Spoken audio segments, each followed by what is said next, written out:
Assalamualaikum warahmatullahi wabarakatuh. Welcome to Hyuyin Channel. Seperti biasa, Mimin akan menceritakan kisah kepahlawanan Chu Xingyun dalam anime Spirit Sword Sofrek. Selamat menyaksikan. Jika peringkat tubuh sihir Su Ziyun mencapai 60, itu berbeda. Pada saat itu, visinya secara alami akan lebih tinggi, dan sifat visinya akan semakin jauh. Pada saat itu, saya khawatir Su Ziyun tidak bisa memandang rendah posisi komandan militer tertinggi di Kepulauan Domba Luar. Mendengarkan kata-kata Zhu Hengyu, ekspresi Su Ziyun sangat pahit. Tidak heran, Zhu Hengyu menolak untuk kembali ke Kepulauan Domba Luar. Perasaan orang sudah diatur. Bagaimana jika dia Su Ziyun mengendalikan Sekte Pedang Setan? Untuk Iblis Domba, Departemen Militer adalah raja tertinggi. Bahkan jika Su Ziyun mengambil kendali dari Demon Sword Sect, Zhu Hengyu masih bisa menghancurkannya. Selama serangkaian perintah militer dikeluarkan, Zhu Hengyu masih bisa membangun pintu masuk lobi 36. Adapun personil yang dibutuhkan, mereka dapat dikirim dari Demon Sword Sect. Apakah itu berarti Moyang Jianzong masih berani menolak perintah militer? Paling-paling, perintah untuk melawan Sekte Pedang Iblis Domba hanya dikeluarkan. Tetapi melawan komando militer itu adalah kejahatan besar. Begitu Zhu Hengyu mengambil kendali markas militer Kepulauan Wayang, ia mengambil posisi komandan militer tertinggi Kepulauan Wayang. Itu akan mengerikan. Dia benar-benar dapat mengevakuasi Demon Sword Sect melalui perintah militer. Pada saat itu, setan pedang sekte akan sepenuhnya udara. Perintah Su Ziyun, aku takut bahkan iblis pedang sekte tidak bisa keluar. Belum lagi apa yang merevitalisasi keluarga Su itu murni mimpi. Bagaimanapun, Zhu Hengyu pasti tidak akan memberinya kesempatan. Dengan senyum pahit, dia menggelengkan kepalanya. Su Ziyun tahu. Tidak peduli apa yang dia lakukan atau bagaimana dia lakukan, sulit untuk melarikan diri dari permainan. Zhu Hengyu telah menghitung semuanya. Su Ziyun tidak meninggalkan kesempatan. Kemampuan Su Ziyun untuk membiarkannya melewati langit, dia tidak bisa lepas dari telapak tangan Zhu Hengyu. Sekarang memikirkannya, tidak heran Zhu Hengyu menyetujuinya dengan gembira. Perasaan mengatakan bahwa sejak awal orang akan memiliki kemenangan tertentu. Apakah ini berarti itu disebabkan oleh diri sendiri? Sebenarnya tidak termasuk. Anda tahu, ketika membuat game judi, mengapa Su Ziyun tidak memiliki kepastian untuk menang? Hanya saja strateginya untuk menang harus tak terkalahkan. Strategi kemenangan Zhu Hengyu, itu benar-benar mulus. Sambil menghela nafas panjang, Su Ziyun berkata, kali ini, aku sudah benar-benar melayani, dan 5 jenazah pakaian terlempar ke tanah. Mengangkat kepalanya, Su Ziyun tersenyum dan menatap Zhu Hengyu, berkata, Bung, suami besar, bicara baik-baik, mau bertaruh untuk kalah. Di antara kata-kata itu, Su Ziyun mengambil ekspresi serius dan berkata dengan sangat serius, mulai sekarang, aku adalah pengikut kecilmu yang paling setia. Aku harap kamu akan menjagaku di masa depan.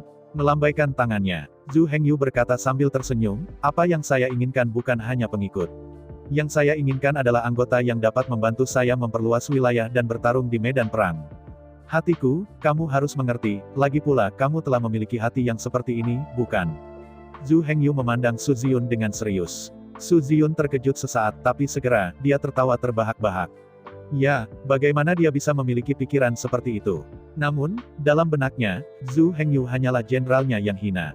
Sekarang, meskipun tren subjek dan tamu terbalik, hati Zhu Hengyu terhadapnya sama dengan hatinya terhadap Zhu Hengyu. Apa yang mereka inginkan bukanlah tindak lanjut sama sekali. Jika mereka bisa, mereka ingin yang berpikiran sama. Semua orang bekerja bersama, bekerja keras bersama, bermitra dan kawan yang menghadapi tujuan yang sama. Meskipun dalam posisi masing-masing, pada akhirnya ada perbedaan antara atasan dan bawahan. Tapi itu hanya pembagian pekerjaan yang berbeda. Secara pribadi, jika mungkin, mereka ingin satu sama lain menjadi teman dan bahkan saudara. Melihat ekspresi tiba-tiba Su Ziyun, Zhu Hengyu tiba-tiba melepaskan. Yang paling ditakuti Zhu Hengyu adalah Su Ziyun tidak bisa memakai wajahnya. Sebenarnya, Zhu Hengyu benar-benar tidak memiliki ide memperbudak Su Ziyun. Melihat Su Ziyun sambil tersenyum, Zhu Hengyu berkata, karena kita sekarang dalam solidaritas, lalu selanjutnya. Aku akan membiarkanmu menembus 60 setan dalam waktu singkat. Apa? Menerobos 60 tubuh sihir. Mendengar kata-kata Zhu Hengyu, Su Ziyun tampak terpana. Ini, bagaimana ini mungkin? Melihat penampilan Su Ziyun yang tertegun dan tak dapat dipercaya, Zhu Hengyu tidak banyak bicara. Setelah berdiri, dengan Su Ziyun dan Jiang Hall, ruang alkimia yang didedikasikan untuk patriark berjalan. Memasuki ruang alkimia, hal pertama yang kulihat adalah tripod naga Jiu Kuling. Nine Kuling Longding ini bukan Nine Kuling Longding. 9 Kuling Lingding, dari penampilannya, adalah naga Qian yang ramping, melingkar pada tripod kuno Qian. Sepintas naga Qian, dengan sisik dan tanduknya yang berbeda, seperti makhluk hidup. Pada pandangan pertama dari 9 naga, Zhu Hengyu berpikir bahwa naga biru hanyalah ornamen. Namun pada kenyataannya, 9 tripod Kulinglong ini sebenarnya adalah tripod Dewa Langka. Dikatakan bahwa Jiu Kulinglong Ding ini adalah harta yang dibawa oleh generasi pertama Jianzong. Yang disebut Jianzong dari generasi pertama mengacu pada kekuatan iblis yang mendirikan iblis domba Jianzong dengan tangannya sendiri. Fitur terbesar dari Jiu Kulinglong Ding ini adalah dapat memutar dansiang dan danqi yang keluar dari tungku dan selama proses alkimia. Setelah berputar-putar selama seminggu, ia kembali ke tungku. Dengan cara ini, spiritualitas dan energi dari bahan obat, baik kekuatan obat dan sifat obat telah dipertahankan untuk sebagian besar. Dikatakan bahwa dengan alkimia ini, kekuatannya akan dipertahankan hingga tingkat yang terbesar. Dapat secara paksa meningkatkan kualitas obat pertama keabadian. Zhu Hengyu, yang telah mengambil alih dinding ini, baru melihatnya setelah ia mengambil alih Sekte Pedang Iblis. Adapun Su Ziyun, tentu saja, dia bukan orang asing. Sebagai murid Patriark, dia sebelumnya memasuki Master Alkimia ini. Bahkan, dia telah melihat Patriark tua dengan matanya sendiri dan menggunakan alkimia ini untuk membuat alkimia. Karena itu, ketika dia melihat Zhu Hengyu membawanya ke sini, Su Ziyun juga bingung. Saya tidak tahu apa yang akan dilakukan Zhu Hengyu dengannya di sini. Menghadapi keraguan Su Ziyun, Zhu Hengyu tidak menjelaskan banyak hal. Duduk bersila di depan tungku dan, pertama kali memprovokasi api sihir, buka alkimia tungku. Di bawah tatapan Su Ziyun, Zhu Hengyu menyapu sejumlah besar tanaman obat dengan tangan kanannya. Bahan obat ini, sekitar 30% di antaranya, telah diakumulasikan oleh moyang Jianzong selama bertahun-tahun. Namun, 70% lainnya dibeli oleh Zhu Hengyu dari ibu kota dan dibawa kembali. Sementara cepat memproses bahan obat, strain bahan obat dilemparkan ke dalam tungku alkimia. Zhu Hengyu berkata dengan acuh tak acuh kepada Su Ziyun, Pulau Wayang ini adalah yayasan kami, awalnya. Saya bermaksud untuk membiarkan Anda mengambil alih Sekte Domba Iblis, dan saya bertanggung jawab atas Departemen Militer Wayang Dao. Sebelum berbicara, Zhu Hengyu menoleh dan menatap Su Ziyun. Lalu dia menggelengkan kepalanya dan berkata, sayangnya, nak, sangat tidak sopan, bahkan mengusir temanku. Mendengarkan kata-kata Zhu Hengyu, Su Ziyun tidak bisa menahan senyum pahit. Jelas, Zhu Hengyu benar-benar peduli tentang masalah ini. Ini mungkin terdengar konyol, tetapi pada kenyataannya, dia tidak terlalu peduli tentang apa yang dilakukan Su Ziyun pada Zhu Hengyu. Apa yang paling dipedulikan Zhu Hengyu adalah pengusirannya atas Zhu Dachang dan Si Yue. Dari titik ini saja, dapat dilihat bahwa Zhu Hengyu adalah orang dengan perasaan yang hebat. Setelah melemparkan ramuan terakhir ke tungku merah, Zhuan Hengyu menarik api sihir dan membiarkannya menyala secara otomatis di udara. Setelah itu, Zhu Hengyu terus menoleh dan berkata kepada Su Ziyun, sekarang, Sekte Pedang Iblis telah diberikan kepada Sekte Master Lama, dan kamu sendiri telah kehilangan kualifikasi untuk menantang. Untungnya, apa yang telah kamu hilangkan adalah hak tantangan posisi lain di luar Departemen Militer, dan kamu tidak kehilangan kualifikasi tantangan di dalam Departemen Militer. Jadi Komandan Militer Pulau Wayang hanya bisa diambil olehmu. Menurut peraturan Departemen Militer, sebagai seorang pesulap, Anda dapat memiliki dua pekerjaan secara total. Yang pertama adalah posisi militer yang dipegang dalam Departemen Militer. Yang kedua adalah di luar Departemen Militer, melalui tantangan posisi resmi. Di antara mereka, perlu untuk memilih salah satu pos militer dalam Departemen Militer. Jika departemen yang dipilih sudah memiliki pengawas, itu juga bisa ditantang, dan jumlah tantangan tidak terbatas. Di dalam Departemen Militer, kekuatan masih merupakan hal yang paling penting. Selama Anda cukup kuat, Anda bisa menantang sepenuhnya. Bahkan jika Anda kehilangan waktu ini, Anda tidak akan kehilangan hak Anda untuk menantang. Faktanya, tidak ada banyak tantangan di dalam Departemen Militer. Bagaimanapun, klan Moyang memiliki 3.000 kelompok pulau. Itu juga dibatasi oleh lebih dari 300 ras. Jenderal Iblis selalu kekurangan pasokan. Sejumlah besar posisi militer tidak berawak. Ambil Wayang Dao sebagai contoh. Tidak ada yang tersedia untuk pos iblis di sini. Anda hanya dapat menggunakan satu anggota iblis untuk memainkan peran iblis. Karena itu, bahkan jika Su Ziyun kehilangan otoritas untuk menantang posisi resminya. Namun faktanya, ia masih memiliki hak untuk menantang di dalam Departemen Militer. Itu hanya, tubuh iblis Su Ziyun hanya 53. Sekalipun hak untuk menantang masih ada, siapa yang bisa menantangnya? Meskipun, pos-pos militer di Departemen Militer memiliki tantangan yang tidak terbatas. Bahkan jika gagal, Anda dapat terus menantang. Jika Anda tidak sepenuhnya yakin, itu tidak akan pernah selesai. Sebelum Su Ziyun, tidak ada jalan keluar karena putus asa. Itu karena dia kehilangan hak untuk menantang posisi resminya, dan dia tidak memiliki cukup kekuatan untuk menantang iblis lain. Karena itu, mereka tidak dapat memperoleh posisi militer. Selain itu, Zhu Hengyu menatapnya, dia tidak punya kesempatan sama sekali. Adapun sekarang, selama Zhu Hengyu dapat menaikkan tubuh iblisnya menjadi 60 paragraf dalam waktu singkat, Su Ziyun memiliki kemampuan untuk menantang komandan militer tertinggi Pulau Wayang jabatan Mo Xuai.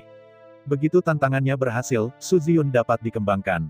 Anda harus tahu bahwa tidak peduli dari sudut mana, pos iblis jauh lebih tinggi daripada Jianzong. Iblis adalah takhta supremasi di tempatnya. Namun, Jianzong ingin serba dan dibatasi oleh iblis. Sederhananya, Master Pedang memiliki izin yang dimiliki oleh Master Sihir. Jika perintah antara dua konflik, maka tanpa syarat, hormati perintah Master Sihir. Masih kalimat itu, menolak sekte-sekte, yaitu, urutan Master Sekte paling banyak hanya diusir. Menolak perintah Komandan Iblis, Komandan Militer tertinggi Pulau Wayang, dianggap mengkhianati ras iblis. Itu bukan hanya tentang kematian, aku takut bahwa klan 9 akan terhubung. Selain posisi militer di Departemen Militer, setiap pesulap juga dapat secara sewenang-wenang memegang jabatan di luar Departemen Militer. Inilah yang disebut posisi resmi. Di antara mereka, posisi Sovereign Demon Sword Sect adalah salah satu posisi resmi. Namun, tantangan dari posisi resmi adalah untuk mengatakan bahwa ada tantangan otoritas. Semua orang ingin duduk di posisi ini, maka kita harus berjuang, kita harus menantang. Setelah tantangan gagal, tidak ada yang bisa ditantang lagi dalam 100 tahun ke depan. Jadi, mulai sekarang, satu-satunya langkah Su Ziyun adalah menantang posisi militer komandan militer tertinggi di Pulau Wayang. Menjadi komandan militer tertinggi di Pulau Wayang. Adapun posisi di luar militer, dia tidak perlu memikirkannya. Setidaknya dalam 100 tahun ke depan itu tidak mungkin. Dengan ragu memandang Zhu Hengyu, Su Ziyun berkata, saya dan Sekte Master Lama, masing-masing, yang bertanggung jawab atas Moyang Jianzong dan Departemen Militer Wayang Dao, lalu Anda. Menghadapi keraguan Su Ziyun, Zhu Hengyu tidak bisa menahan tawa. Menatap Su Ziyun yang bolak-balik, Zhu Hengyu berkata, aku tidak perlu kamu mengkhawatirkanku. Wayang Dao, aku tidak akan terlalu terlibat dalam manajemen. Kamu yang bertanggung jawab atas semua urusan militer di sini. Pemerintah di sini di bawah kendali Bapak leluhur tua. Mendengar kata-kata Zhu Hengyu, Su Ziyun tiba-tiba menjadi terdiam. Anda tahu, dalam rencana awal Su Ziyun, rencananya sangat memuaskan. Pertama, ia pertama kali bertarung untuk posisi Jianzong dari Demon Sword Sect.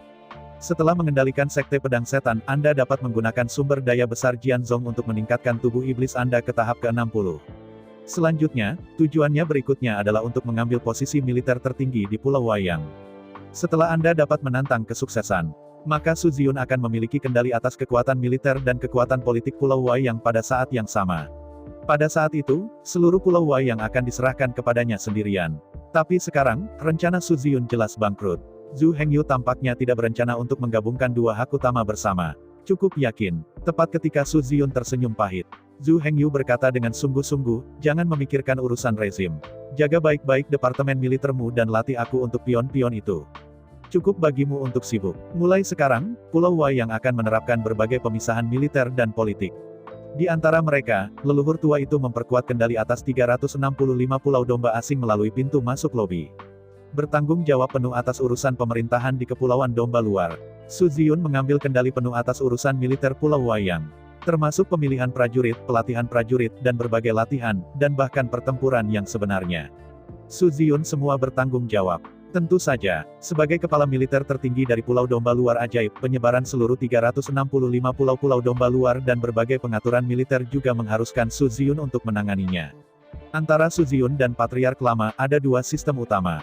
Dua sistem itu adalah sistem pemerintah dan sistem militer. Satu sama lain tidak akan mengganggu penunjukan personil masing-masing. Mereka juga tidak dapat mengganggu pekerjaan normal masing-masing. Sederhananya, kedua sistem ini setara dengan dua garis paralel, dan tidak ada kontak yang berlebihan di antara mereka. Menghadapi pengaturan Zhu Hengyu, Su Ziyun tidak begitu senang ketika dia mulai. Tapi setelah memikirkannya dengan cermat, Su Ziyun mengerti. Tidak ada yang sempurna. Setiap orang bukan dewa, dan itu baik untuk dapat menangani satu hal pada saat yang sama. Bagaimana bisa satu orang menangani dua hal sekaligus? Ambil Su Ziyun misalnya. Begitu dia berhasil menantang, dia secara resmi menjadi kepala militer tertinggi di Pulau Wayang. Sudah cukup baginya untuk khawatir tentang urusan militer saja. Tidak peduli seberapa jeniusnya dia, tidak peduli seberapa keras dia berusaha. Tak satu pun dari mereka yang dapat mengelola urusan militer Pulau Wayang secara tertib.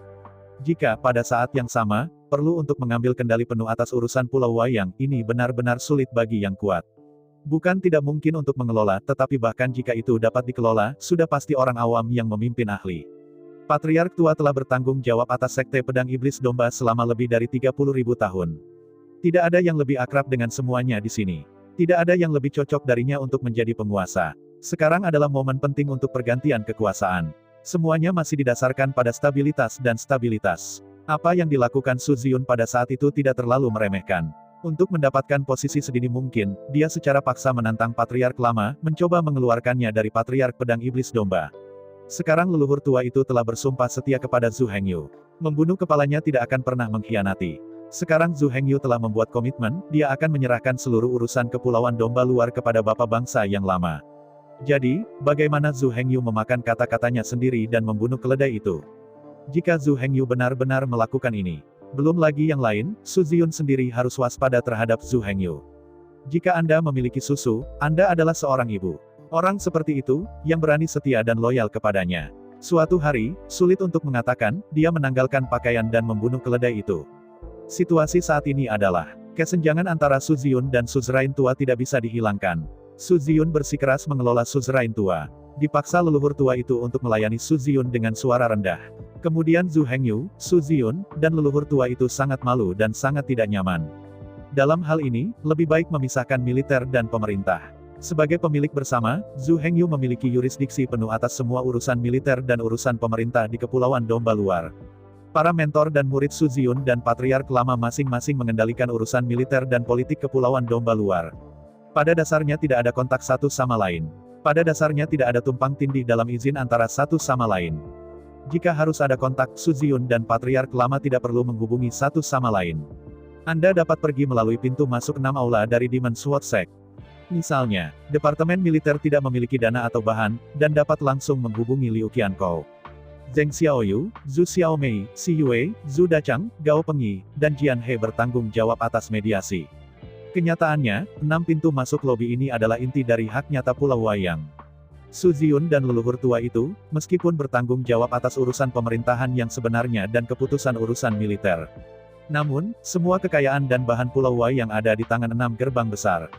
Berbagai sumber daya mineral ada di tangan Zhu Dachang, kepala aula penempaan. Sumber daya berbagai bahan obat ada di tangan Dan Yue, Xi Yue. Semua kekuatan finansial ada di tangan Zheng Xiaoyu, tuan rumah aula penegakan hukum. Apakah itu Su Ziyun atau suzerain tua? Apakah mereka menginginkan uang atau bahan? Semua harus menjangkau 6 pintu masuk lobi ini. Dan siapa tuan rumah dari 6 pintu masuk lobi ini? Zhu Xiaomei, Zheng Xiaoyu, Xi Yue, Zhu Dachang, Gao Pengyi, Jian He. Itu adalah kesetiaan keras Zhu Hengyu plus kematian. Setelah membunuh kepala mereka, mereka menolak untuk mengkhianati keberadaan Zhu Hengyu. Melalui 6 orang ini, Zhu Hengyu menguasai 6 pintu masuk lobi. Melalui 6 pintu masuk lobi, Zhu Hengyu akan mentransfer semua kekayaan dan bahan dari Kepulauan Domba Luar. Semua otak masuk ke dalam sakunya. Adapun Su Ziyun dan Cheo Zhu, hanya bertanggung jawab atas manajemen, tetapi bukan pemilik semua ini. Terutama aula penegakan hukum yang dipimpin oleh Zheng Xiaoyu. Di seluruh Kepulauan Domba Luar, ia memiliki status tertinggi. Selama berada di Kepulauan Domba Luar, aula penegakan hukum Zheng Xiaoyu bisa menjadi liar. Kecuali Su Ziyun dan bapak leluhur tua itu, tidak ada yang bisa menemukannya. Tidak ada tempat, dia tidak punya hak untuk masuk dan ikut campur. Oleh karena itu, Kepulauan Wayang ini sebenarnya bukan hanya pemisahan militer dan politik, tetapi pemisahan kekuatan. Kekuasaan diperintah oleh Patriark lama, Su Ziyun memegang kekuatan militer, dan Zheng Xiaoyu memegang kekuatan hukum. 3 hak utama adalah otoritas tertinggi. Hanya bertanggung jawab untuk Zhu Hengyu. Pemisahan 3 kekuatan adalah pilihan yang membuat frustasi yang dibuat oleh Zhu Hengyu dalam situasi terakhir. Adapun efek yang sebenarnya, Zhu Hengyu juga tidak diketahui. Kontradiksi antara Su Ziyun dan suzerain lama tidak lagi bisa didamaikan. Zhu Hengyu hanya bisa menggunakan pintu masuk aula ke-6 sebagai zona penyangga. Dan melalui pemilik 6 aula, bantu dia mengendalikan semua propertinya. Secara khusus, Zheng Xiaoyu dari Law Enforcement Hall adalah pengurus rumah tangganya yang besar. Tidak hanya dia yang bertanggung jawab atas kekuatan fiskal, tetapi dia juga harus bertanggung jawab atas aula penegakan hukum untuk membantu Zhu Hengyu optimis memeriksa. Agar tidak rusak oleh cacing-cacing itu. Pada saat yang sama, promosi Zheng Xiaoyu ke kekuasaan tertinggi juga merupakan penjelasan bagi mereka yang dengan setia mengikutinya ketika Zhu Hengyu adalah yang termiskin. Sejak akhir masa Zhu Hengyu, ia hanya mengikuti Zhu Hengyu hanya untuk 6 orang.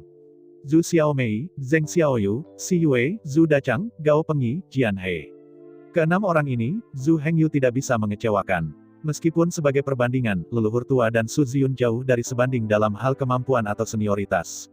Tetapi dalam benak Zhu Hengyu, keenam orang ini adalah teman-temannya. Bahkan jika seluruh dunia mengkhianatinya, paling tidak ada 6 orang yang pasti akan berdiri di sisi mereka.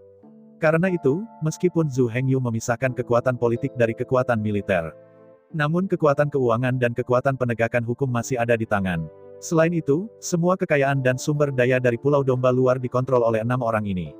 Adapun 6 orang, mengapa Zheng Xiaoyu ditunjuk sebagai tuan rumah penegakan hukum? Ini tidak bisa dihindari. Zhu Dachang dan Xi Yue tidak tertarik pada penegakan hukum. Mereka lebih suka alkimia dan penempaan, dan tidak punya banyak pemikiran untuk berurusan dengan hal-hal lain sama sekali.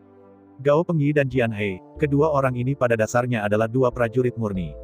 Bahkan jika mereka diizinkan untuk mengelola, mereka mungkin tidak memiliki kemampuan itu. Sisanya adalah Zhu Xiaomei dan Zheng Xiaoyu. Kepribadian Zhu Xiaomei yang lembut dan baik tidak cocok untuk memerintah aula penegakan hukum. Kalau tidak, bahkan jika pihak lain melanggar hukum, Zhu Xiaomei mungkin tidak bisa turun keras dan memenangkan mereka. Bahkan membunuh di tempat. Anda harus tahu aula penegakan hukum, tetapi otoritas tertinggi bertanggung jawab untuk Zhu Hengyu. Memiliki hak untuk memotong dulu dan kemudian bermain. Bahkan jika benda itu adalah Su Ziyun dan bapak leluhur tua, mereka memiliki hak untuk menyelidiki dan menyalahkan. Satu-satunya hal yang tidak dimiliki aula penegakan hukum adalah hak untuk menebas dan memerankan Su Ziyun dan leluhur tua itu. Jika Su Ziyun dan Patriark Lama melakukan kesalahan, Zheng Xiaoyu dapat melapor ke Zhu Hengyu dan melakukan pemakzulan terhadap keduanya. Bagaimanapun, Zhu Hengyu akan memberi keduanya kesempatan untuk menjelaskan. Bahkan jika keduanya benar-benar melakukan kesalahan, itu akan saling memberi kesempatan untuk memberikan kontribusi berdasarkan keseriusan kesalahan. Atau, cukup usir keduanya. Kecuali keduanya melakukan kejahatan besar. Kalau tidak, Zhu Hengyu tidak akan mengeksekusi dua orang ini. Dia mendengarkan pembicaraan Zhu Hengyu yang terbuka dan jujur tanpa disembunyikan. Su Ziyun mengangguk diam-diam. Meskipun pendekatan Zhu Hengyu agak egois, tetapi keegoisan adalah kesamaan umat manusia. Yang disebut manusia bukan miliknya sendiri, punah ini benar-benar bukan omong kosong. Yang paling dikagumi Su Ziyun adalah bahwa Zhu Hengyu begitu sombong sehingga dia meletakkan semuanya di atas meja. Buat semuanya jelas. Semua orang tahu intinya Zhu Hengyu. Dengan cara ini, semua orang bisa melepaskan lengan mereka dan bekerja keras. Tidak perlu khawatir tentang ini, khawatir tentang itu. Karena kontradiksi antara Su Ziyun dan Patriark Lama tidak dapat didamaikan, jangan berdamai. Jangan saling menyentuh jika Anda mengelola milik Anda. Semua hal diserahkan kepada Liu Kou, yang akan meninjau dan menyetujuinya. Selama Liu Kouzhou ditinjau dan disetujui, dan secara resmi disetujui, lalu mereka bisa melakukannya dengan berani. Bahkan jika ada sesuatu, itu juga adalah hal Liu Xiangkou. Tuan rumah di pintu masuk aula ke-6 semuanya adalah saudara dan saudari dari Zhu Hengyu. Bahkan jika mereka melakukan sesuatu yang salah, Zhu Hengyu tidak akan menyalahkan mereka. Dan selama itu ditolak oleh 6 pintu masuk lobi, maka jangan lakukan itu. Setelah itu benar-benar membuat marah orang-orang di Liu Kouzhou. Itu akan mengganggu Zhu Hengyu. Pada saat itu, segala sesuatu mungkin dalam kesulitan. Di antara pikiran cepat Su Ziyun, obat mujarab pertama dirilis dalam suara. Membuka dinggai, Zhu Hengyu menangkap tangan kanannya, dan dia menangkap pil obat 9 pil yang terbang keluar dari dingkou dan menangkapnya di tangannya. Setelah hati-hati memeriksa kualitas obat, Zhu Hengyu mengangguk puas, dan melemparkannya ke Su Ziyun. Melihat Su Ziyun sambil tersenyum, Zhu Hengyu berkata, jangan terpana, pergi ke ruang rahasia Patriark dan sempurnakan abadi ini. Ini, terima kasih. Terkejut dan senang menerima ramuan 9 pil, hati Su Ziyun sangat rumit. Su Ziyun baru saja mengakui kaki depannya dan berjanji akan mengikuti Zhu Hengyu. Zhu Hengyu memberinya kepercayaan mutlak pada kaki belakangnya. Sekarang Anda mengatakan menyerah, maka saya akan percaya Anda. Jangan meragukan orang itu, jangan meragukan orang itu. Adapun apa yang harus dilakukan jika Su Ziyun mengkhianatinya? Su Ziyun percaya bahwa Zhu Hengyu harus sepenuhnya siap. Jika Su Ziyun berani mengkhianati, Zhu Hengyu pasti tidak akan tanpa ampun. Untuk Su Ziyun, dan orang-orang seperti Zhu Hengyu, selama Anda belum mengkhianati, saya akan mempercayai Anda tanpa syarat. Begitu Su Ziyun benar-benar memberontak, Zhu Hengyu tidak akan pernah memberinya kesempatan kedua untuk mengkhianati. Zhu Hengyu memiliki kemampuan ini, kekuatan ini, dan tekad serta persiapan ini. Karena itu, sebelum Su Ziyun memberontak, Zhu Hengyu bersedia memberinya kepercayaan mutlak. Selain itu, Su Ziyun juga tahu bahwa dia dan Zhu Hengyu, terlepas dari kemampuan mereka, lebih unggul. Namun kedua orang itu sangat akurat dalam penglihatan mereka. Yang disebut tahu pahlawan, menekankan pahlawan. Su Ziyun bisa melihat Zhu Hengyu sekilas. Sekilas Zhu Hengyu bisa melihat Su Ziyun. Itu sudah cukup untuk membuktikan visi masing-masing. Ada begitu banyak orang di Moyang Jianzhong. Di antara mereka, ada banyak master super dengan lebih dari 50 tahap tubuh sihir. Adapun 30 atau 40 paragraf, bahkan lebih tidak diketahui berapa banyak. Begitu banyak orang, begitu banyak tangan tinggi. Mengapa mereka saling melihat sekilas? Fakta telah membuktikan bahwa baik Su Ziyun maupun Zhu Hengyu, visi mereka tidak salah. Tidak ada orang lain yang saling mengancam. Mereka satu sama lain. Oleh karena itu, kepercayaan Zhu Hengyu yang tampaknya tanpa syarat sebenarnya bersyarat. Dalam pandangan Zhu Hengyu, Su Ziyun terlalu sombong, begitu sombong sehingga dia tidak bisa mengkhianatinya. Biarkan Su Ziyun mengkhianati, akan lebih baik membunuhnya. Untuk alasan yang sama, Zhu Hengyu sebenarnya adalah orang seperti itu. Jika Su Ziyun mengedepankan kondisi saat ini, selama Patriark Lama diusir, dia akan setia. Bagaimanapun, Zhu Hengyu lebih suka meninggalkan Su Ziyun dan tidak akan pernah mengkhianati Patriark Lama. Dunia ini sebesar apapun. Beras yang sama, jaga ratusan orang. Jelas, Zhu Hengyu dan Su Ziyun adalah tipe orang yang lebih suka mematahkan leher mereka dan menjaga wajah mereka.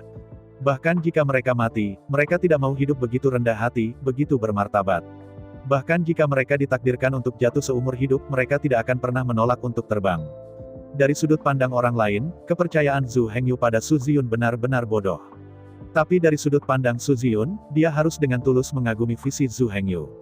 Benar, begitu Su Ziyun memutuskan, dia tidak akan pernah melihat ke belakang. Apakah itu benar atau salah, asalkan itu keputusan Su Ziyun, dia hanya bisa bergerak maju. Waktu berlalu 1 menit dan 1 detik. Setelah 3 jam, Su Ziyun akhirnya puas dan meninggalkan kamar Master Sekte. 3 jam yang lalu, ketika Su Ziyun memasuki kamar rahasia Master Sekte, hanya ada 53 segmen tubuh sihir. Tapi ketika Su Ziyun berjalan keluar dari kamar rahasia Master Sekte, pangkat tubuh sihirnya telah dinaikkan menjadi 54. Ini adalah kasus dengan setan di atas 50. Hampir tidak mungkin untuk ditingkatkan dengan budidaya diri. Untuk lebih dari 50 paragraf, semua bergantung pada sumber daya. Tanpa sumber daya yang memadai, bahkan jika waktu melewati ratusan juta tahun, pangkat tubuh sihir tidak akan ditingkatkan. Begitu dia meninggalkan ruang rahasia Patriark, Su Ziyun mendengus. Menciumnya dengan hati-hati, aroma yang tidak bisa digambarkan dengan kata-kata datang dari jauh. Penasaran, Su Ziyun mengikuti arah wewangian dan mencari sepanjang jalan. Segera, Su Ziyun melangkah ke aula. Melihat sekeliling, Zhu Hengyu memegang sebuah buku tebal dan menggali ke dalamnya. Di depan Zhu Hengyu, ada sebuah kasus. Di atas kasing, dipenuhi dengan berbagai makanan lezat. Aroma, yang tidak dapat dijelaskan dengan kata-kata, tersebar dari sini. Mendengar langkah Su Ziyun, Zhu Hengyu meletakkan buku itu di tangannya dan menatap Su Ziyun. Melihat Su Ziyun, Zhu Hengyu berkata sambil tersenyum, "Makanan sudah siap, makan dengan cepat, rasanya tidak enak jika dingin." Melihat Zhu Hengyu dengan hati-hati menyiapkan makanan untuknya, Su Ziyun sangat berterima kasih. Meski sebagai pesulap, meski Anda tidak makan dalam waktu lama, Anda tidak akan merasa lapar. Namun demikian, bagi Su Ziyun, menikmati makanan yang lezat juga merupakan kenikmatan tertinggi. Berjalan ke kasing, Su Ziyun memandangi kasing. Sepintas lalu, ada 8 piring dan sup di atas meja, terlihat sangat kaya. Tetapi ketika saya melihat dari dekat, saya tidak bisa mengenalinya. Mengambil alat makan, Su Ziyun menjepit sebuah piring dan mengirimkannya ke mulutnya. Dalam sekejap, rasa yang sangat lezat keluar di mulut. Enak, sangat lezat. Puas dengan makanan di mulutnya, Su Ziyun hendak memuji. Pada saat berikutnya, Su Ziyun dengan keras menutup mulutnya dan menatap Zhu Hengyu dengan tak percaya. Saat itulah hidangan itu jatuh ke perut Su Ziyun. Aliran energi bergelombang mengamuk dari perut Su Ziyun. Merasakan aliran energi yang bergejolak, Su Ziyun tahu bahwa ini ternyata menjadi hidangan utama yang bisa membangkitkan 50 setan. Melihat keheranan Su Ziyun, Zhu Hengyu melambaikan tangannya dan berkata, "Jangan melihatnya, cepat dan makan selagi panas, dan pergi mundur." Mendengar kata-kata Zhu Hengyu, Su Ziyun membuka mulutnya. Pada akhirnya, tidak ada yang dikatakan. Dalam 3 bulan ke depan, Zhu Hengyu duduk di pavilion pedang Demon Sword Sect setiap hari. Periksa semua file Moyang Jianzhong siang dan malam untuk memahami situasi spesifik Moyang Jianzhong. Pada saat bersamaan, sesekali, Zhu Hengyu akan membuat obat mujarab, atau memasak di atas meja. Setiap kali Su Ziyun keluar dari bea cukai, ia akan mendapatkan obat 9 pin. Atau nikmati kelezatan yang lezat. Selama 3 bulan, posisi iblis Su Ziyun melonjak dengan liar. 3 bulan kemudian, peringkat tubuh sihir Su Ziyun akhirnya mencapai peringkat ke-60. Pada saat yang sama, Zhu Hengyu juga awalnya memahami situasi spesifik Moyang Jianzhong. Mengenai kemampuan Zhu Hengyu, Su Ziyun mengagumi pemeran 5 tubuh. Tidak heran, orang ini dapat meningkatkan pangkat tubuh iblis menjadi 64 hanya dalam 6 bulan. Ternyata orang ini tidak hanya bisa memperbaiki obat mujarab 9 potong. Yang lebih menakutkan adalah bahwa pria ini juga bisa memasak 9 makanan obat. Di bawah kombinasi eliksir dan diet herbal, ada sumber daya yang cukup untuk mendukung. Tidak mungkin tingkat tubuh sihir ingin meningkat perlahan. Melihat Zhu Hengyu tanpa daya, Su Ziyun merasa sedikit bersalah di hatinya.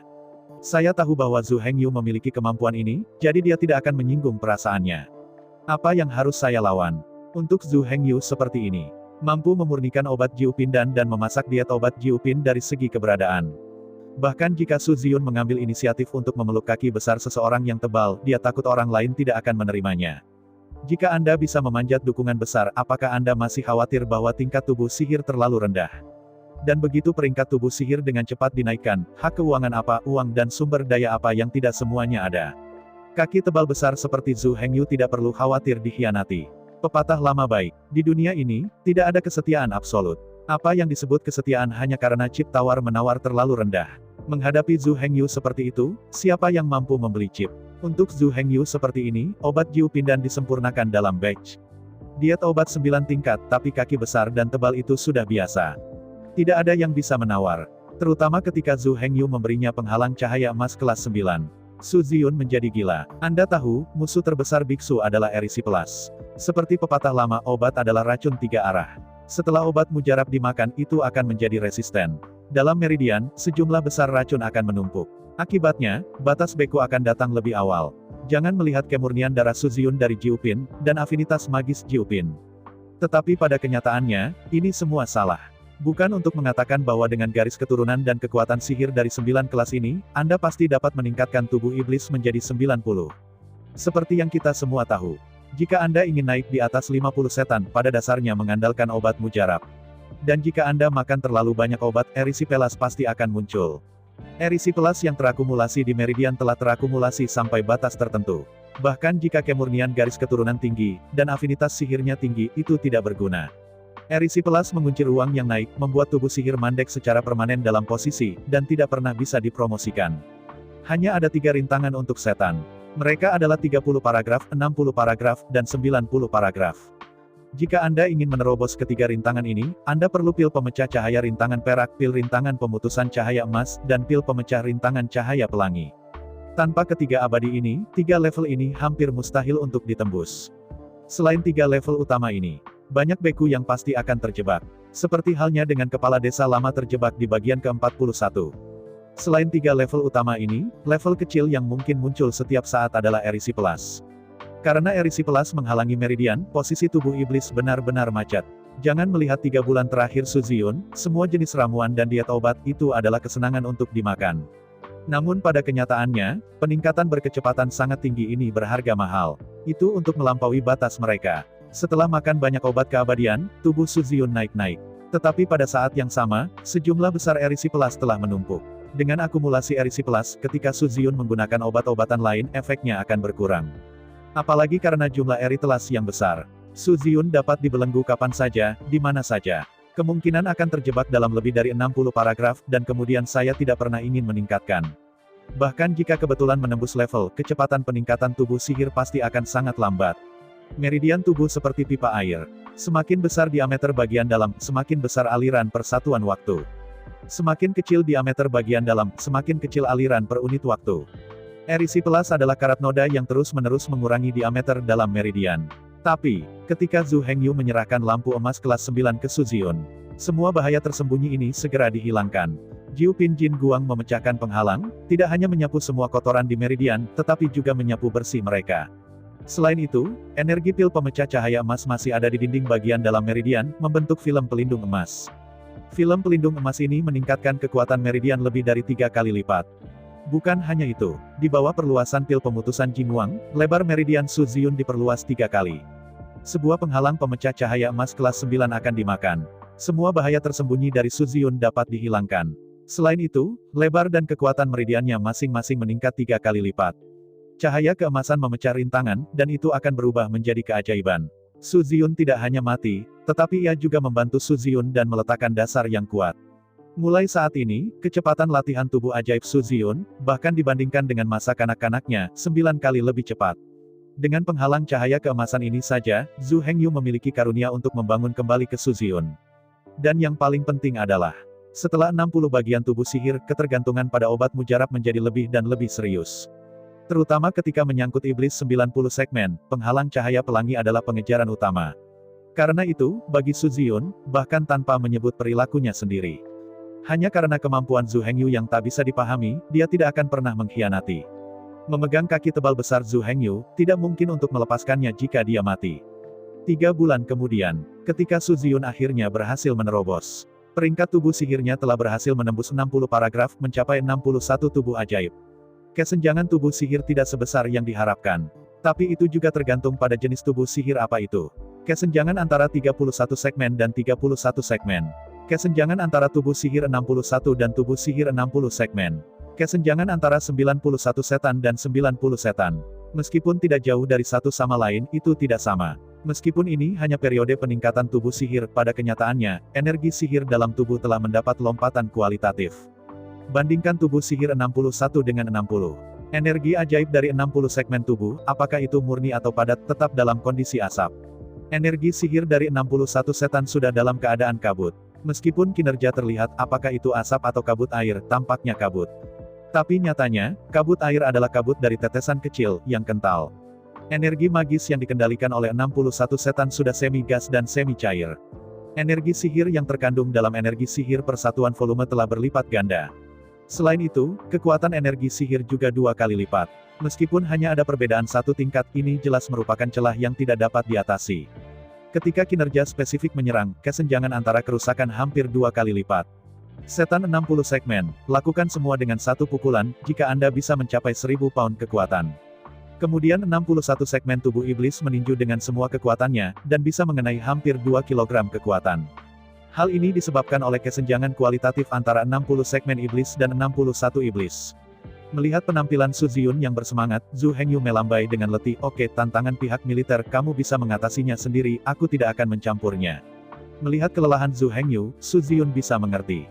Ketika dia mengubah posisinya di Zhu Hengyu, dia sama lelahnya dengan Zhu Hengyu sekarang. Tidak mungkin, di tempatnya, ia harus mencari politiknya. Sekarang dia memiliki kendali atas sekte pedang setan, Zhu Hengyu harus bertanggung jawab. Melihat Su Ziyun, Zhu Hengyu melanjutkan, kata-kata yang berlebihan aku tidak ingin mengatakan. Hatiku, kau bisa memahaminya, bukan? Tenang saja, bagaimanapun juga aku akan menjaga hubungan yang baik dengan 6 Master Lobby, dan tidak akan mempermalukanmu. Su Ziyun mengangguk sambil tersenyum. Jika Anda ingin Zheng Xiaoyu ikut campur dalam urusan internal Departemen Militer, Anda tidak perlu memblokirnya, dan mengambil pandangan jangka panjang. Ambisi kami tidak terbatas pada pulau-pulau kecil domba luar ini. Mengangguk dengan penuh semangat, Su Ziyun berkata, tenang, apa yang Anda pikirkan juga apa yang saya pikirkan. Saya tahu apa yang harus dilakukan, dan saya tahu mengapa. Mendengar kata-kata Su Ziyun, Zhu Hengyu tiba-tiba tersenyum. Memang, apa yang Zhu Hengyu lakukan sekarang, berpikir. Bahkan, Su Ziyun juga memikirkannya. Melihat Su Ziyun, Zhu Hengyu melanjutkan, sebagai seorang pesulap, tempat terbaik kita untuk pergi masih di medan perang.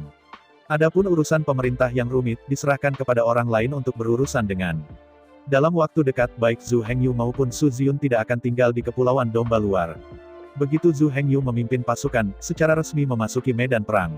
Su Ziyun akan mengikuti Zhu Hengyu sebagai letnan jenderalnya dan mengikutinya ke medan perang.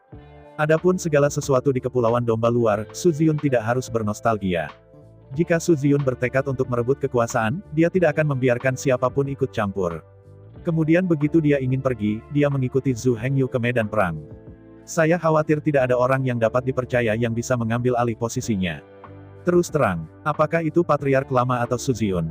Bahkan, mereka hanya membangun markas mereka. Di masa depan, Moyang Waidao akan menjadi markas Zhu Hengyu dan Su Ziyun. Mereka terus memberi mereka tentara, uang, dan persediaan. Agar mereka pergi ke selatan dan bertarung di utara, dan memberikan kontribusi.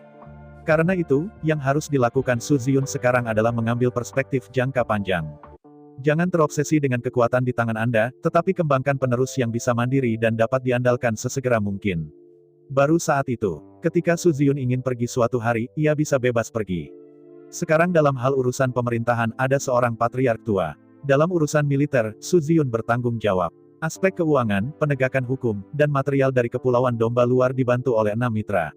Dengan cara ini, Zhu Hengyu dapat melakukannya kapan saja. Dia bisa pergi kapanpun dia mau. Tidak perlu khawatir bahwa setelah dia pergi, Kepulauan Domba Luar akan menjadi tanpa kepala dan kacau. Apakah itu berarti Zhu Hengyu tidak menyukai kekuasaan? Namun, visinya bersifat jangka panjang. Dia tahu lebih baik daripada siapapun bagaimana memandang kekuasaan. Menonton Su Ziyun pergi, Zhu Hengyu tidak bisa membantu tetapi menghela nafas panjang. Meskipun semua orang di tim tahu bahwa Zhu Hengyu adalah kaisar dari Pulau Domba Luar. Tetapi bagi dunia luar, Zhu Hengyu berada di Kepulauan Wayang, tetapi tidak memiliki identitas. Sovereign of the Demon Sword Sect masih sovereign lama, dan belum diganti. Panglima tertinggi Kepulauan Domba Luar juga akan menjadi Su Ziyun, yang tidak ada hubungannya dengan Zhu Hengyu. Hak Master Lobby ke-6 hanya pengaturan internal dari Demon Sword Sect, dan Zhu Hengyu juga tidak memiliki koneksi sama sekali. Jadi, dari perspektif orang luar saja, Zhu Hengyu tidak memiliki dasar di Kepulauan Wayang. Kementerian Urusan Politik, Angkatan Darat, Hukum. Di bawah pemisahan 3 departemen utama dan 3 kekuatan, Zhu Hengyu dapat dengan aman melakukan hal sendiri. Tetapi untuk saat ini, Zhu Hengyu tidak bisa segera berangkat dan meninggalkan Kepulauan Domba Luar. Sekarang, rahasia setan tahun ini baru saja berlalu. 100 pengawal setan surgawi yang dipilih oleh Zhu Hengyu dari lebih dari 3.000 prajurit telah berhasil menjarah sejumlah besar keterampilan sihir bawaan, menengah, lanjutan, dan langka. Sangat disayangkan bahwa warisan terakhir hanya mengembun setiap 10 tahun sekali. Karena itu, kali ini tidak mendapatkan warisan pamungkas. Untuk keterampilan sihir warisan yang baru diperoleh, semua akan diserahkan ke Sekte Pedang Setan, dan Zhu Hengyu secara pribadi akan maju untuk membangun pavilion warisan. Mulai sekarang, leluhur tua dan Su Ziyun, kecuali satu-satunya warisan, telah mempelajari semua keterampilan sihir warisan. Master of the Six Hole, saat ini hanya mempelajari satu teknik sihir warisan. Namun, sebagai mitra Zhu Hengyu, mereka secara alami dapat masuk dan meninggalkan pavilion warisan sesuka hati, dan memilih untuk mewarisi keterampilan sihir sesuka hati. Setelah mengirim Su Ziyun, Zhu Hengyu duduk di pavilion pedang dan membeku untuk sementara waktu. Untuk menyatakan rasa hormatnya yang dalam terhadap Zhu Hengyu, Patriark tua menyerahkan Jianghe dan menetapkannya sebagai tempat tinggal Zhu Hengyu. Patriark tua itu sendiri pindah ke depan kuil iblis untuk hidup dan bekerja. Zhu Hengyu tidak sopan dengan sopan santun pengadilan lama. Atasan harus memiliki wewenang atasan. Kalau tidak, bagaimana kita bisa membuat semua orang cukup menghormatinya? Pavilion Pedang Moyang Jianzong adalah pavilion eksklusif Zhu Hengyu. Terlepas dari apakah dia hadir atau tidak, itu tidak dapat digunakan untuk tujuan lain di sini. Dengan Su Ziyun, semua yang ada di Departemen Militer tidak perlu dikhawatirkan oleh Zhu Hengyu. Zhu Hengyu benar-benar mempercayai kemampuan Su Ziyun. Namun, justru karena kemampuan Su Ziyun terlalu kuat, jadi Zhu Hengyu khawatir bahwa Zheng Xiaoyu, mereka mungkin tidak dapat memerintah. Karena itu, ia harus memupuk keberadaan yang cukup untuk menghadapi Su Ziyun. Dalam hal kemampuan dan kecerdasan, Zheng Xiaoyu pasti bisa menghadapi Su Ziyun tanpa jatuh. Bahkan, tidak mengejutkan kalau Zheng Xiaoyu menentang Su Ziyun. Anda tahu, sebagian besar rangkaian penyerangan terhadap keluarga Su kali ini direncanakan dan dieksekusi oleh Zheng Xiaoyu. Zhu Hengyu baru saja berpartisipasi dalam diskusi dan membuat keputusan akhir. Bertanggung jawab mengatakan bahwa Zheng Xiaoyu adalah think tank Zhu Hengyu. Namun, meskipun mampu dan intelektual, Zheng Xiaoyu sudah cukup untuk bersaing dengan Su Ziyun. Namun, dalam hal kekuatan, Zheng Xiaoyu jauh di belakang. Archer, Master Mage. Menghadapi Su Ziyun, Zheng Xiaoyu dibunuh oleh kecepatan Su Ziyun sangat cepat dan jangkauannya sangat jauh. Yang paling penting adalah bahwa Su Ziyun memiliki warisan utama dari kunci tak terbatas. Tembakan panah tunggal pasti akan mengenai target. Apa yang bisa dilakukan oleh Zheng Xiaoyu adalah nyala api serangan serang jarak jauh. Meskipun kekuatannya cukup besar, kecepatan peluncurannya terlalu lambat. Sebelum Zi Xiaoyu melepaskan nyala api ajaib, Su Ziyun telah menembaknya menjadi saringan. Bahkan jika Zhu Hengyu memberi Suangui Battle Shield ke Zheng Xiaoyu, itu akan sia-sia. Lagi pula, bahkan jika Anda tidak bisa menembak dari jauh, Su Ziyun juga bisa lebih dekat dan menggunakan keterampilan pedangnya untuk mengalahkan Zheng Xiaoyu. Penembakan Su Ziyun hampir tidak pernah dilakukan sebelumnya. Baru setelah api penyucian yang tak berujung ia menunjukkan memanah yang sangat baik. Sebelumnya di Sekte Pedang Setan, Su Ziyun menghalangi kelompok berdasarkan pedangnya yang tak terkalahkan. Sama seperti Zhu Hengyu, Su Ziyun juga seorang pejuang serba bisa.